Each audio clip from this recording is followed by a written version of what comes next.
Hello and welcome to Identity Office Hours. I'm your host, Mike Schwartz, founder of Glue. Today is episode 218.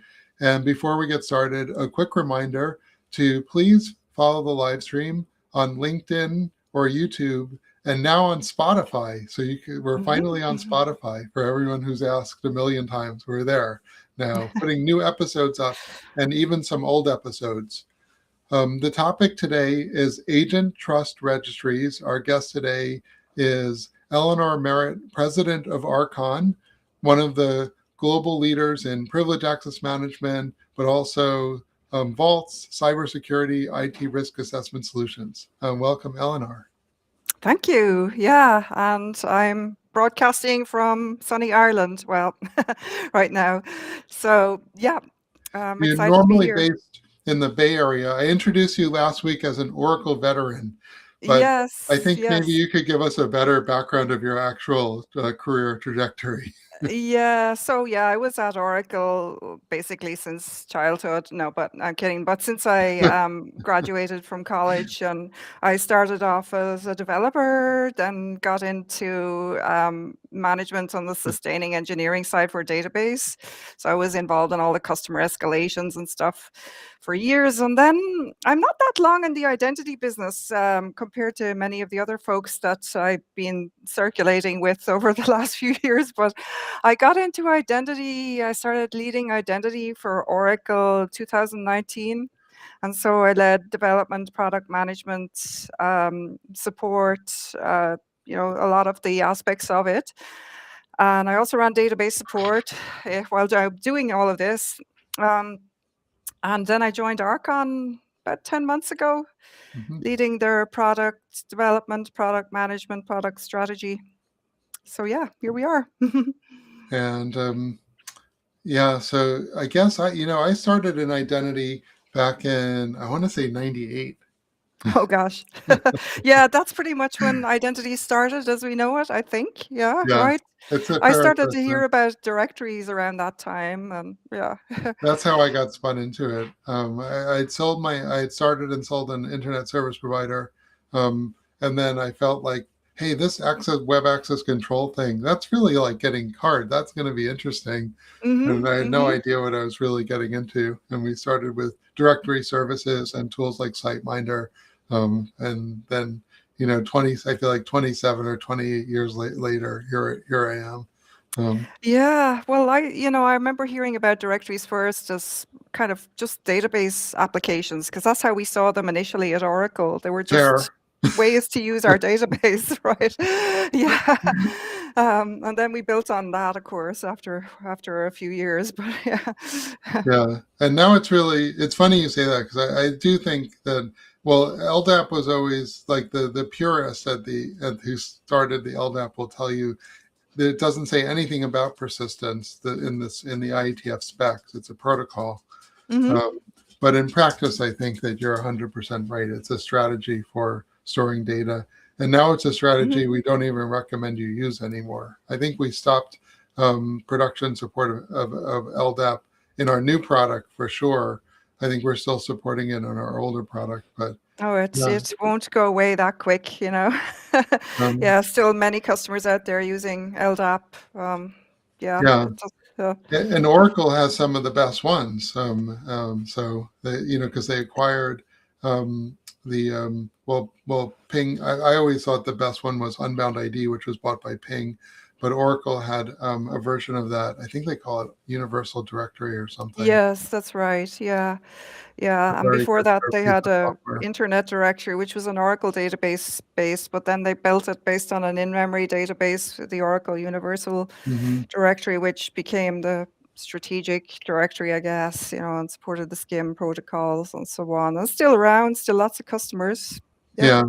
But Hmm. all the people who are discussing the topic we're going to discuss will probably never even know that LDAP servers existed or need to know. Lucky for them. Yeah. So, Hmm. so the topic today is agent trust Hmm. registries, Hmm. um, and I am on board with this idea that agents are a new type of entity. Hmm. Like we have Humans, obviously, we have Mm-hmm. users and user accounts, um, and we know that we've had software because in Federation we've thought of things like service providers, like a website or an API. Mm-hmm. So, and we have identity for software through OAuth. We have identity for workloads through Spiffy. Mm-hmm. Um, but agents are kind of a new thing. Mm-hmm. There's new metadata about agents that I think we need to capture, and there's more trust information, new trust information about agents that we also um, need to consider. So I guess I'll start with sort of an existential question, like how do we know that we can trust an agent, and what's different about an agent from, let's say, an API that we Mm-hmm. need to differentiate? Yeah. Um, I tend to think agents these days as more like humans in the context of trust. So, can you ever really trust a human? I know that might sound like a mean thing to say, but you probably can't. However, in certain contexts, you're going to trust humans more than other contexts. For example, if you're in a hospital and somebody comes up to you wearing scrubs and they have a lanyard and they're pointing at a needle at you, you're more likely to trust them than somebody who's just wearing civilian clothes and has no form of identification on them, right? So a uniform establishes trust in the fact that that person's likely to be a medical personnel, right? Or the lanyard shows you as well. And so agents, and I want to talk about the enterprise context here. Agents, we have to think about them as entities that we're going to put to work for us, right? And in the enterprise context, um, again, there's going to be characteristics of an agent which are going to help you make the decision on whether you should place value in their work that they do, whether you should trust or as far as you can trust. We people in identity like to talk about zero trust, so we always qualify trust. It's not an absolute. You can never achieve 100% trust, but can you get to a point where you have enough information about an agent to say, yeah, I think I want to go ahead and say this agent is attested and I can move on to the next phase of actually running that agent and using the results that it gives me.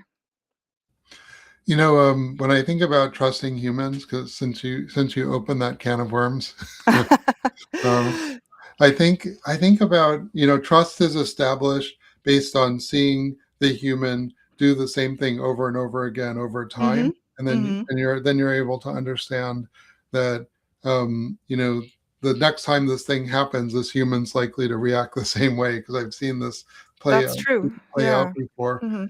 And there are certainly contextual clues. Like you mentioned, when I go into a hospital, I expect to see a uniform identification.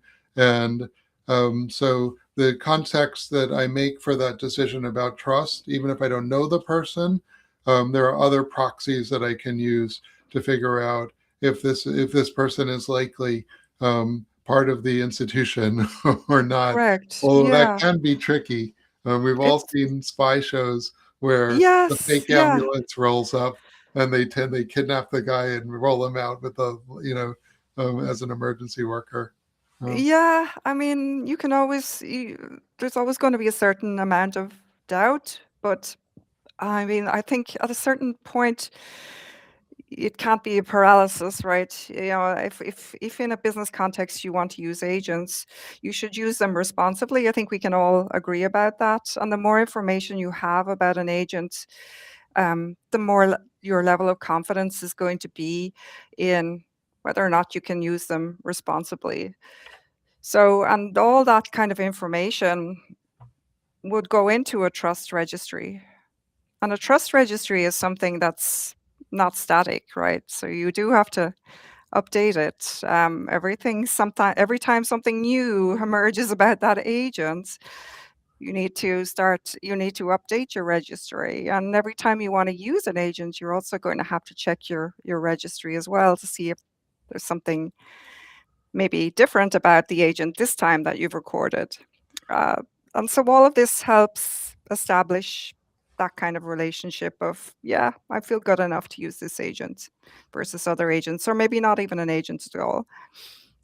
So I think the context of the registry is really important, or let's say Hmm. the scope of the registry, because Hmm. we could have an enterprise registry, but we are in a very federated world where we have our agent isn't just it's not just our enterprise resources, but also an agent might be calling a SaaS provider or collecting data from a Right. aggregator, and so a lot of our business processes are inherently like cross domain and federated. Yeah. And so I wonder, what do you think is the right scope for a trust registry, or are there Yeah. different trust registries that we need? So again, thinking in today's world, I think people tend to get a bit hung up about the fact that with today's technology, and maybe I'm out of the loop, that it's very hard to determine delegation and establish capabilities of an agent that's outside of your trust domain.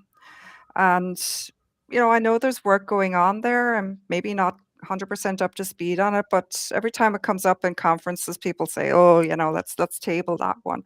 But what I would say to that is today, just for a regular SaaS, you're running non-agentic applications and you trust them to do the work they do for you because you're paying a provider, you're paying for customer support, right? So if something goes wrong, they take responsibility to make sure that you're secure, that you get your bugs fixed, that, if you need regulatory enhancements or whatever enhancements, you work with them to get that done.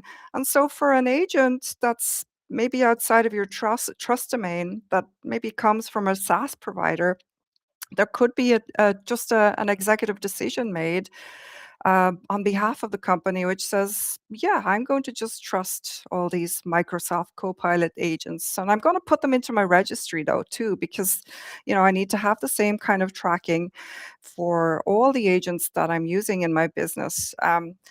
But I want to, again, another purpose of trust registries and tracking is that there is accountability if something goes wrong. All that metadata that you're storing in your trust registry is going to help you trace back series of steps, series of ownership, series of accountability if something does happen to go wrong in the use of an agent. So I think in some cases you may just have to make the leap based on a policy decision. One of the trends I'd really like to say is, okay, so let's say there's a trust registry, and and we'll table right now whether that's an internal or, let's say, a third-party trust registry. Um, Mhm. And how does an agent identify itself? And how does it?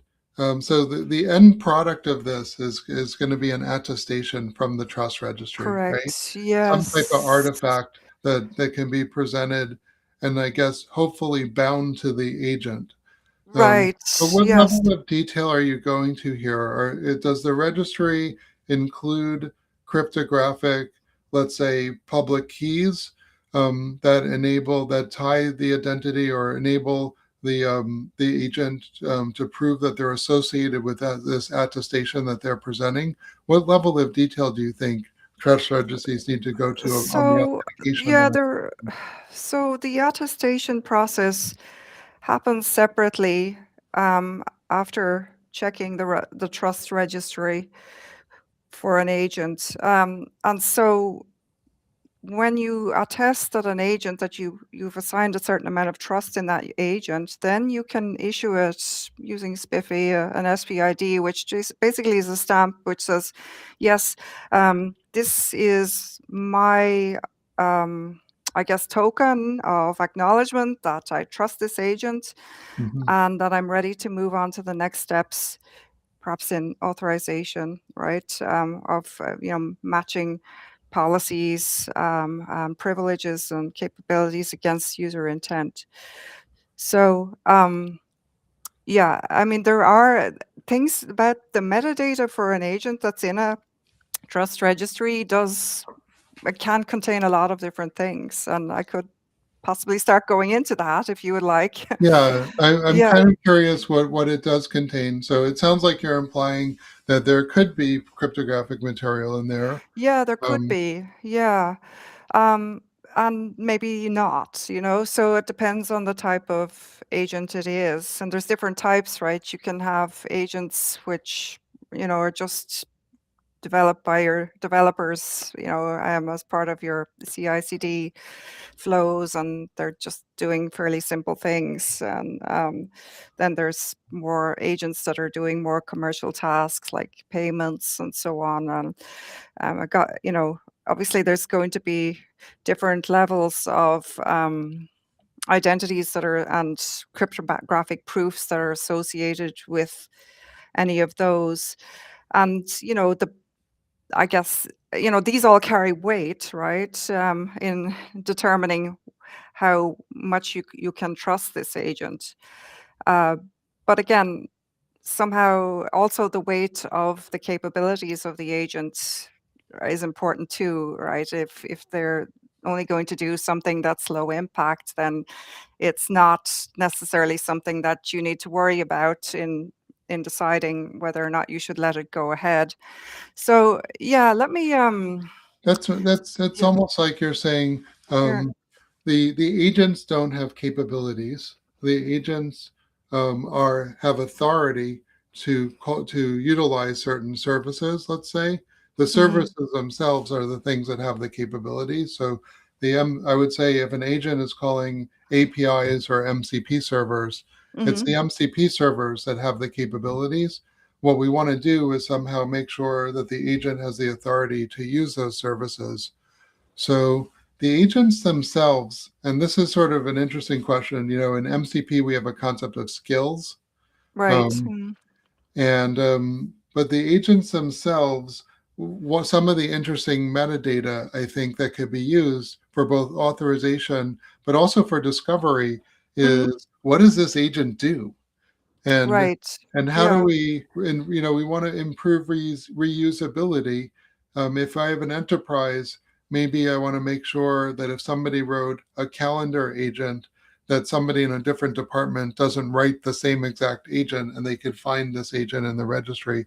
So I'm just curious on how do you think about like the stuff that the agent can do, and how would an agent registry actually um, query that and publish it and make it discoverable. in an ideal world, an agent publishes its capabilities once it's created, and that information can then be pulled into the registry, right? I've read about agent.md, so that's an ideal way to capture agents' capabilities. Like, what does it do? Does it send email? Does it, make payments? Does it, issue purchase orders? Things like that. So that we know what it's for, what it's all about. And I think as part of the flow for consuming agents, we need to be able to capture the capabilities as well, because that's going to be very important in terms of establishing um, what is the right agent to use in the context of an end user's intent or another agent's intent, Mhm. and also the policies that an organization has. Is it allowed to do all these things that it says it can do? Will it need approvals, for making payments, for example, over a certain threshold? So when do we start kicking in other layers of governance? Hmm. I was just doing a quick Google search on agents.md, um, Yeah. and I found the site. The site Mhm. is very very nicely agents.md is the Right. domain. Yeah. Hmm. A simple open format for guiding coding agents. Think of agents.md as a README for agents, a Hmm. dedicated, predictable place to find context and instructions to help AI coding agents work with your project. It sounds like that's in natural language. .md sounds like Markdown, And Yeah. Markdown makes me think it's going to be a natural language description for Yeah. what this Mhm. agent does, um, Right. Yeah. which raises questions about how do you map natural language to more formalized language that we can make policy about. Um, yeah. Yeah. I'm trying to think there's some tools that are already in process, right, for being built. Mhm. You and I talked about some of that. There was a Cozy was one, Right. right? There was another one. I do think that, yeah, that's an area that we all need to start looking at. Yeah. I've seen various companies starting to talk about it quite a bit as well. And so libraries are going to just appear, which basically distill natural language into, I, policies that I, can be enforced. Yeah. I've seen a couple of attempts. Hmm. AuthZen, the OpenID AuthZen working group has been working on Cozy, as you mentioned, COAZ, Yeah. pronounced Cozy. Yeah. Um, Yeah. and that's some type of, I think they propose the use of cell common expression language as a way to map um, to different profiles like MCP. Right. I'm Yeah. skeptical about that. I also read a white paper um, about um, about using about processing natural language into Rego, which is the Mm, policy syntax used by OPA. right. But I think this is there language is inherently ambiguous, natural language. I don't think Yeah. there's ever going to really be an answer to this. Um, but No, yeah, we'll get better and better at it though, I think. And yeah, like you said, I think, these policy enforcement features or whatever you will call them, they do need to be very deterministic and they need to be very structured. And I think natural language is not a right fit. So that's just my opinion. So there has to be a way to translate natural language into something that is mathematically enforceable, approvable, traceable. And I think people are going to figure this out. Maybe not 100%, but yeah, I'm what sure I that like will be. about Yeah. the agent registry idea is that it doesn't require that we figure out how to authenticate or delegate authority or figure out any of the hard parts that are really completely not figured out right now in the standards world. Like Hmm. there's 15 ideas for agent identity and agent delegation and using different techniques. And I don't think anybody knows which ones are going to get adoption, but I think Yeah. regardless of that, we can say whatever are the artifacts that end up getting issued after agent authentication, whatever the flows are that are used to obtain these artifacts, I think we can feel like there is a place for trust registries, and as long as we build them flexibly enough so that they can, we have to approach this with some humility. We're not going to be able to foresee the architecture for agentic security in the future, but I think that we can say there should be a role for agent trust registries, but Hmm. we just have to build them flexible enough to handle whatever changes come down in the future. Yeah, I agree. I mean, I think the whole determination of what risk is and what trust is going to vary by industry and by company. And so we have to have a model that is flexible enough to match that. A bank is going to have much different regulations around how it can use agents and their traceability and auditability and all of that than just some startup, right? So, or some consumer-based Yeah, thing, of a range of trust models yeah, there's and requirements. yeah. So the structure of how we imagine these, maybe some people will build them specially for the bank's use cases. I don't know. But I think the concept applies universally. And I think it is really important that people not neglect this whole idea that agents are there to work for your business, right? And just like with an employee, You need to have trust in them that they're going to do what it is you want them to do, and that they're going to do it correctly, and that there's going to be accountability if something goes wrong. And so I should mention this as well. A very important part of an agent registry is the accountability. So I think some folks have been saying this for a while, and I strongly believe in this. Like, agents are just pieces of software.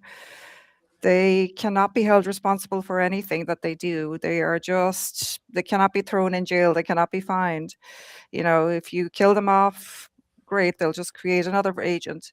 So the only way to enforce accountability with agents is to make the institutions that use them accountable, and the people that use them accountable, so people who created them. And so that those elements need to be part of the trust registry. The person who created them, who's responsible for it, who's responsible for signing off on usage of them, the institution that is responsible for creating them if you've bought, from a SaaS provider, the if you created it yourself in-house, which department is responsible for it, again, so that there's traceability and accountability built in again to the system. Very, very important. Yeah, and I would agree with that. In things will go wrong. It's just Yes. a fact of business. Um, Yes. and when things go wrong, you need to know all of the software to be able to identify the software. Mm-hmm. Because you're right. If we can't identify the software, we can't identify the business units or third parties who are Mm-hmm. responsible for that software, and the humans, if there are any humans involved here too, the Right. developers of that piece of software, for example, um, or the business owners of the business unit. But Right. all of that starts with being able to have an identifier for the piece of software in the transaction logs, so I Mm-hmm. can say, oh, this piece of software misbehaved, Yes. and then have a place to look that up, Mm-hmm. where I can say, give me more metadata about this particular identifier, and Right. that's where I think the trust registry is the place that's going to store um, where this identifier, more information about this identifier and this agent. Yes, I think that's exactly. what you're Yeah. saying. Mm-hmm. Mm-hmm. Um, so even let's assume we have this trust registry. So let's just say you're right, trust registries take off. That doesn't mean we've actually solved the trust and governance challenge, um, because um, there's sort of cryptographic trust.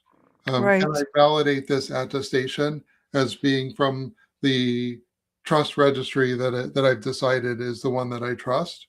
Mm-hmm. And so let's assume that part is solid. Um, Right. but now we have this other part, which is that the attestation is going to contain claims. Um, Mm-hmm. Mm-hmm. here are the capabilities, or here's the original intent. Here's the natural language intent that the agent is acting on. Um, Mm-hmm. here's the business unit or the third party identifier or third party region. There could be Mm-hmm. all sorts of metadata, but unless we have agreement about that schema, we won't be able to make policies about it, or we won't really be able to scale the trust. Um, and I feel like organizations are very immature at this about publishing, will agents trust gateways maybe make us more disciplined about how we describe the agents so that we can actually scale our policy management across domains. Yeah. Yeah. So that it is one phase in the whole identity management flow, I guess you could say, for AI agents. It's part of the authentication phase, you could say. But after that, you still have to go through authorization flows, make sure that what the agent is doing is fitting in with departmental policies, with agent level policies, with industry level policies that you'll have to have encoded, right? Um, and that also is, and they need to be governed, and so this is a key part of the governance of agents. Is the next phase. It's just making sure that when they actually run and carry out their tasks, that they are being held to standards that we would hold our humans or similar, so that again, that things are working according to how the business would like them to be working. Uh, Right. My yeah. my sort of pet peeve about this topic. So listeners probably know that I'm co-chair of the GovOps working group at OWASP.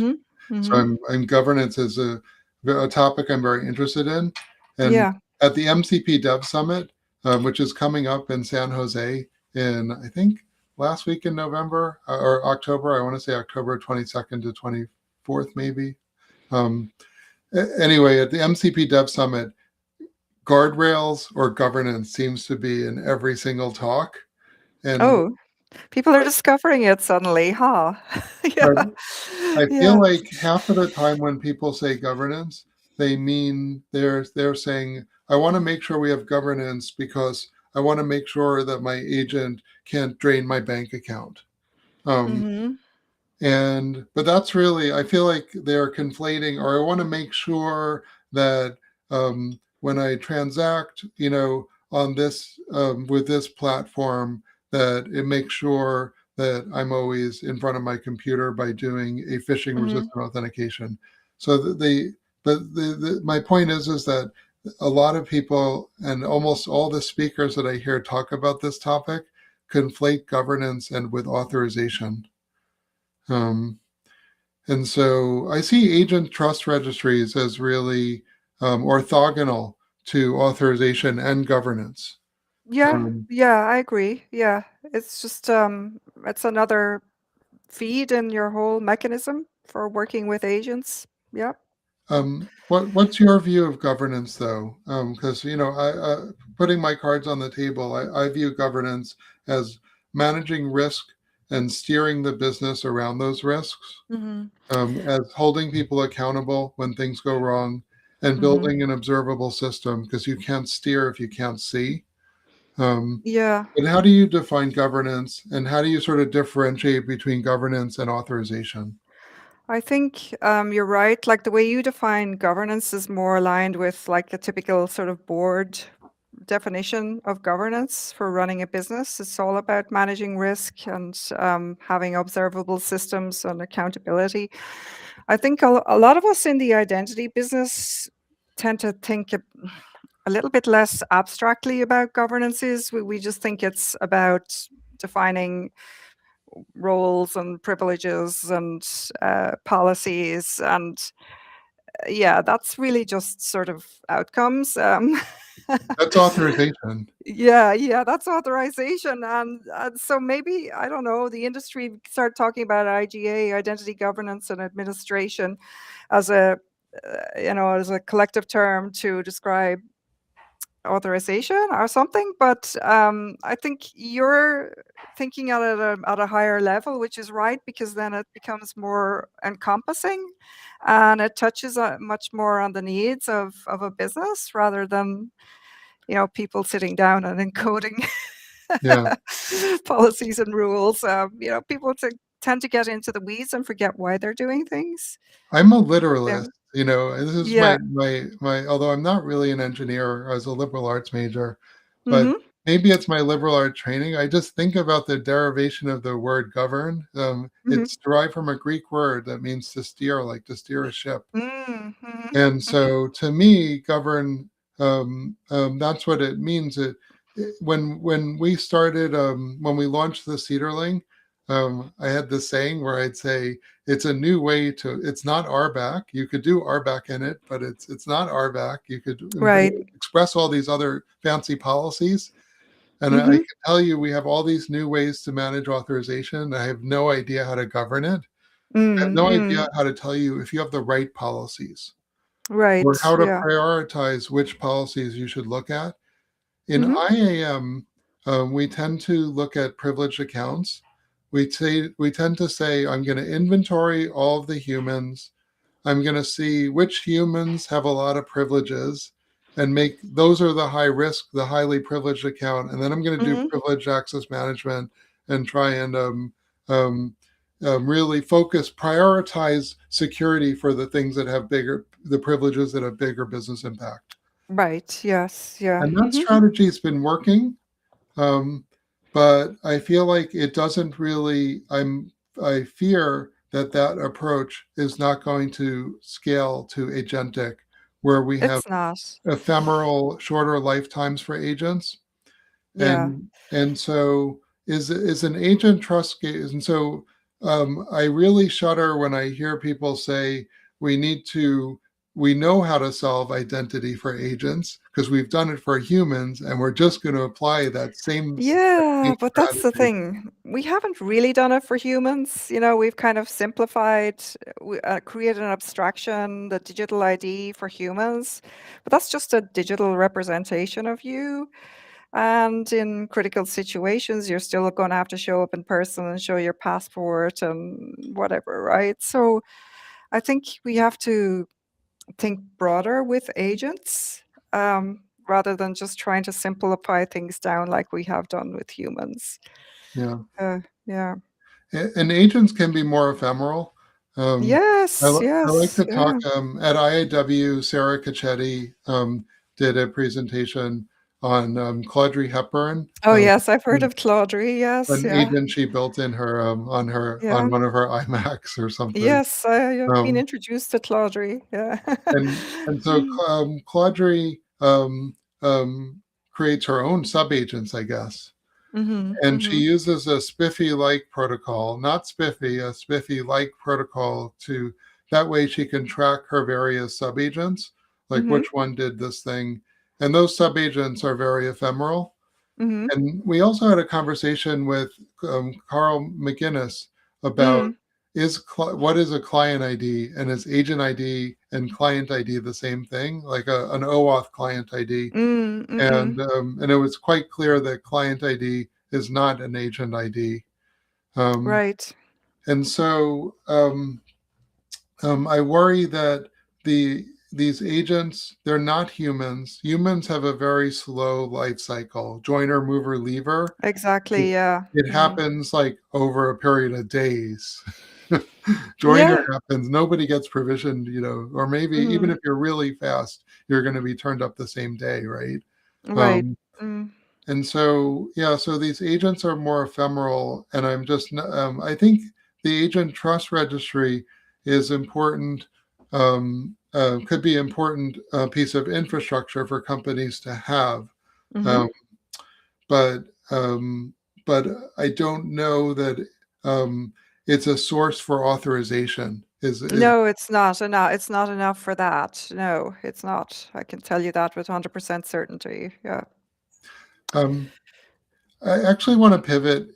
We only have a couple more minutes, so this will be the last question. Mhm. Um, in the materials you sent me to prepare, there was mention of a W3C Agent Identity Registry Protocol Community Group. I guess Yeah. establishing a standard protocol for how you would interact with an agent registry. Yeah. Um, this effort was launched in April of 2026, so it's fairly Mhm. recent. Yeah. Explicitly working on verifiable agent identity and building agents to controlling organizations for cross-organizational trust. Right. Now, W3C has a pretty good track record. Just over time, everyone has a ton of respect for what they do and the protocols they've done. So my default reaction is to take them seriously about this. Right. Yeah. But on the other This is hand, yeah. is this something I always think of W3 as kind of browser like? Is this a browser issue? And is this does this W3C effort have legs? Do you think? I think it does. And there's also an effort with the Linux Foundation to have an agent name service. So, yeah, like DNS or Mhm. ANS.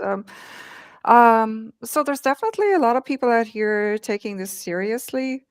And I think that it does have legs. I still think that each enterprise is going to have their own variation, their own registry, which pulls maybe data from these registries and adds their own metadata that's relevant for their organization. And there'll also be their own local agents that they'll build in house and so on.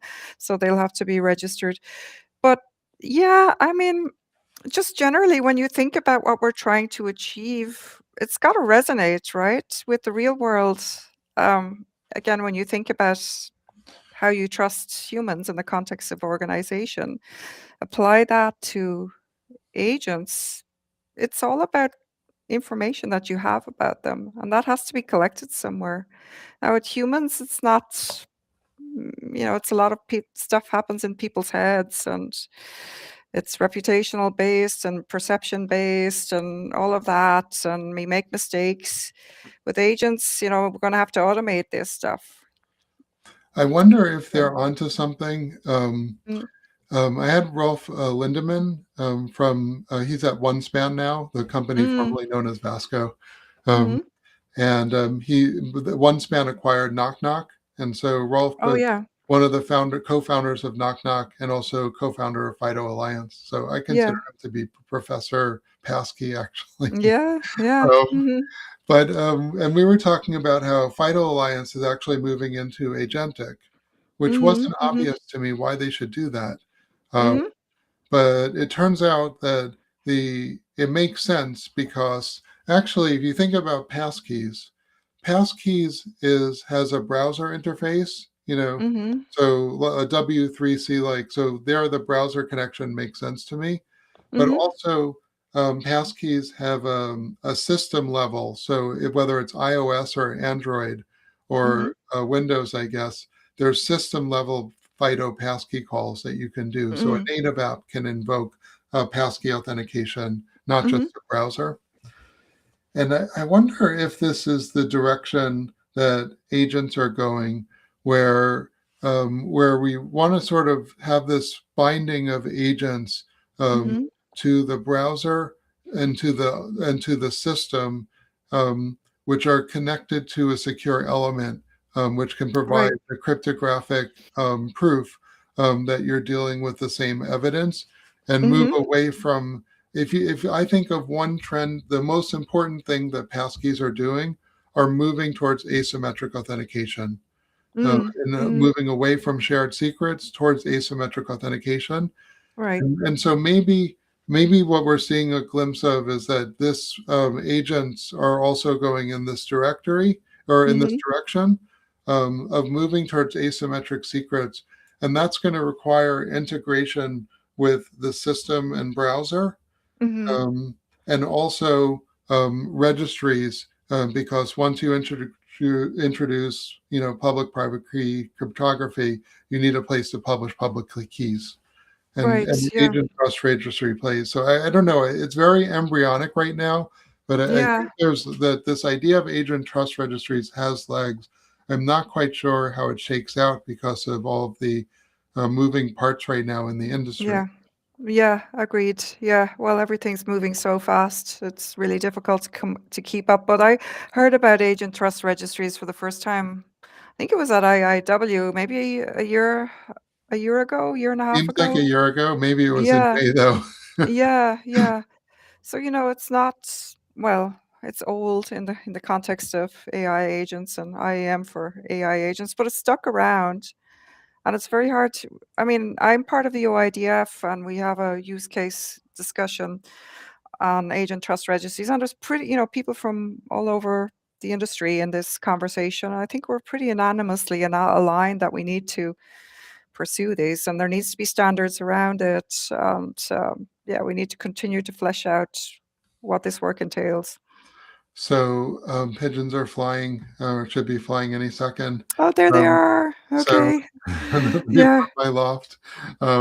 So before we break, any last thoughts? You survived your first episode. Yay. Yeah, that was fun.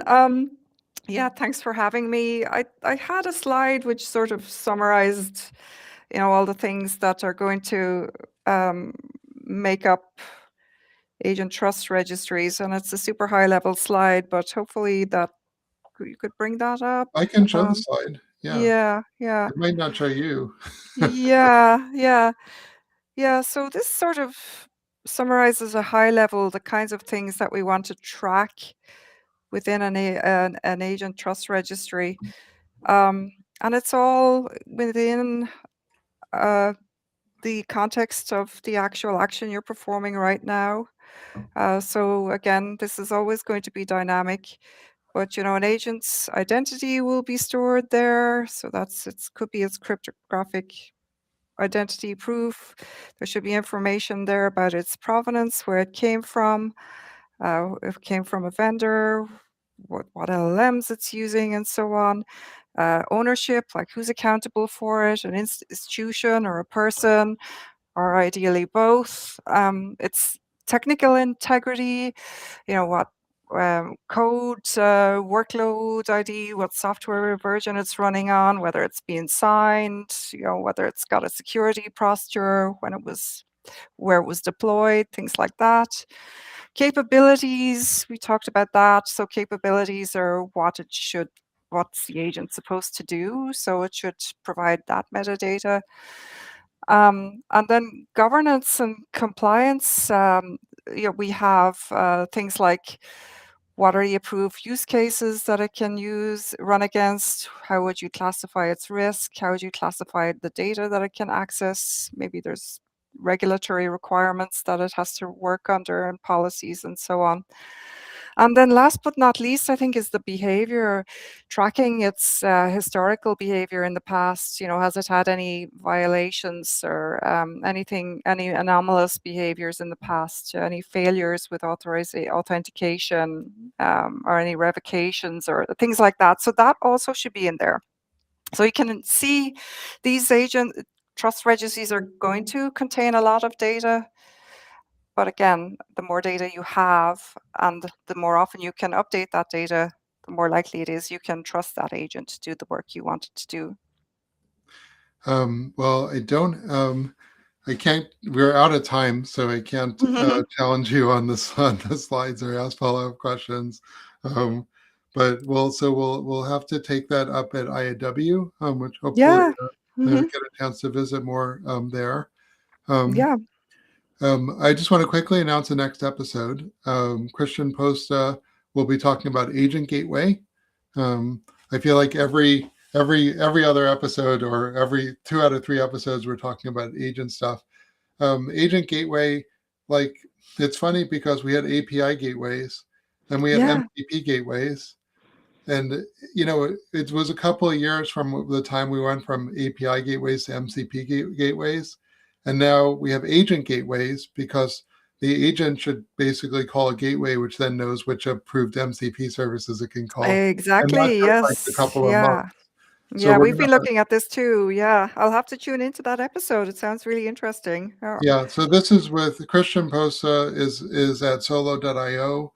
Mm-hmm. They're the company that contributed this project called Agent Gateway to Mm-hmm. the AIIF, the Mm-hmm. AI identity or something, the Linux Foundation AI Foundation. Um, Mm-hmm. and so yeah, so it'll be an intro. And let's see. One quick reminder: follow IOH on LinkedIn, YouTube, and now Spotify. um, Mm-hmm. And with that, so Eleanor, thank you so much for being a Yeah. guest. It was Yeah. great Thank getting a you. chance to visit with you. Yeah. Thank you so much too. Yeah. It was a lot of fun. Thank you. Okay, and thank you, audience, and we'll see you next time. Mm-hmm.